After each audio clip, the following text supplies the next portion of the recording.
जय Jagannath welcome to SG education. खरा छुट्टी को नहीं फाइनाली जो अपडेट आसबार थिला वर्तमान सही अपडेट आसी पहुँची सारी। तो क्यों दिन आपण मानकर स्कूल एवं कॉलेज खोल एने आपण मानकर सरकार तरफ एक बड़ अपडेट आसी। तो फाइनाली आपण मानकर डेट अनाउंसमेंट हो सारी। तो क्यों दिन आपण मानकर स्कूल एवं कॉलेज खोल जानापी वीडियो को शेष पर्यटन निहाती भाव में देखु एंड चैनल को नुआकर विजिट करते चैनल को सब्सक्राइब करें बेल नोटिफिकेशन को ऑल सिलेक्ट करने को जमा भी भूलु ना। तो एठारे देखिपे एबे भी अस्वाभाविक गरम स्कूल रे पिला पढ़ी पारे तो सारा राज्य में अस्वाभाविक भाव गरम सामान्य ताती खसी सत हेले असह्य गुड़गुड़ी नयांत करुच्ची बिना पंखारे बसवा संभव होनी ता सांग को जदि विद्युत काट होची आहुरी जंत्रणादायक मौसुमी छुईची हेले तातीर प्रभाव एपर्यंत कमिनी। दर्शक बंधु घर बाहर मात्रे गोटे मिनिट छिड़ा होगा संभव नुहे। यही स्थित में स्कूल आसंता 18 तारिख खोलने को चिंता करिसेंती विद्यालय और गणशिक्षा विभाग मंत्री। तो आपण मानकर फाइनाली 18 तारिख दिन स्कूल खोल पर दिन अभिभावक कौन लिखाई पिला माने अभिभावक दाबी और सरकार पिला सुरक्षा को दृष्टि रखे स्कूल खोलवा अवधि को वृद्धि कर जाऊ। अन्यपटे विभागीय मंत्री नित्यानंद गंड गणमाध्यम को कहते पिलांक पाठ पढ़ा प्रति गुरुत्व आवश्यकता रही।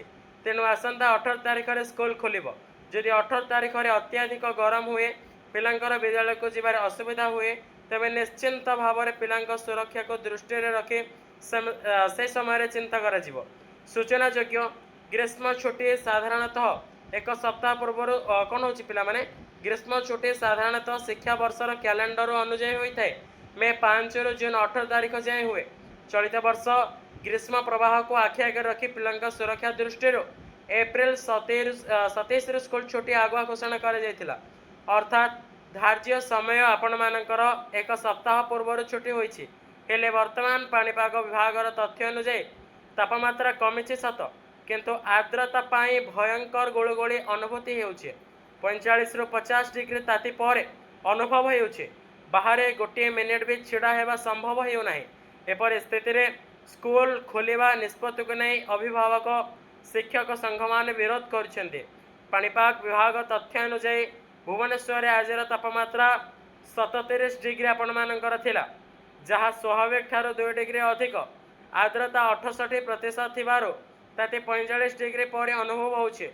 आज राज्यर सबठार उत्तप्त सहर थिला बौद्ध को मौसुमी छुईवा सत्वे ताते 42 डिग्री 5 कौन होता पिला माने छुईवा सत्वे ताते 42.5 डिग्री तापमात्रा थिला।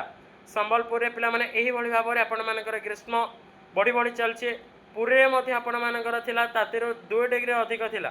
मौसुमी प्रभाव में जो वर्षा होउछे ताहा परिवेश को ठंडा करि पारुनी। गत शनिवार दिन ओष्टा पक्षर मध्य प्रेस विवृत्ति माध्यम स्कूल खरा छुट्टी अवधि को वृद्धि करा को कौन कर अनुरोध करा हेले विभाग एक कड़ा जिद आम पिला पाठ पढ़ा आग स्वास्थ्य पछ 18 तारिख ही स्कूल खोल तेणिक गरम हो पिला माने हंतसत हुंतु। गणशिक्षा विभाग मंत्री नित्यानंद गंड आसंता 18 तारिख स्कूल खोलिबे। वर्तमान वर्षा मौसुमी आसुचे पाणीपाग ठंडा पड़ा स्कूल छुट्टी अवधि वृद्धि करा जाऊ ठीक लगुनि जेहेतु पिला पाठ पढ़ा प्रति गुरुत्व देवार आवश्यकता रही। तेणु 18 तारिख में स्कूल खोल जदि 18 तारिख में अत्यधिक गरम हुए पिला विद्यालय जावाक असुविधा हुए तेज निश्चिंत भाव में स्कूल को पुनश्च छुट्टी घोषणा कर दी। तो फाइनाली आपण मानकर 18 तारिख दिन स्कूल एवं कॉलेज खोलने को जाऊँगी जदि आपण मानकर ग्रीष्म प्रवाह को दृष्टि रखे अत्यधिक जदि आपण मानकर ग्रीष्म हुए ताती बढ़े गुड़गुड़ी बढ़े तेबे पुनश्च स्कूल एवं कॉलेज को छुट्टी घोषणा करा जिवो बोली विद्यालय गणशिक्षा विभाग मंत्री श्रीजुक्त नित्यानंद गंड सूचना देते। तो ये थिला आज अपडेट भिडियोटी भल लगी लाइक कमेंट एवं सब्सक्राइब करी बेल नोटिफिकेशन को ऑल सिलेक्ट करने को जमा भी भूलु ना।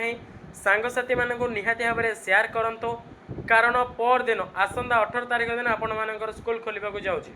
तो थैंक यू फॉर वाचिंग भिडियोटी को कंप्लीटली वाच कर रोचे। जय जगन्नाथ।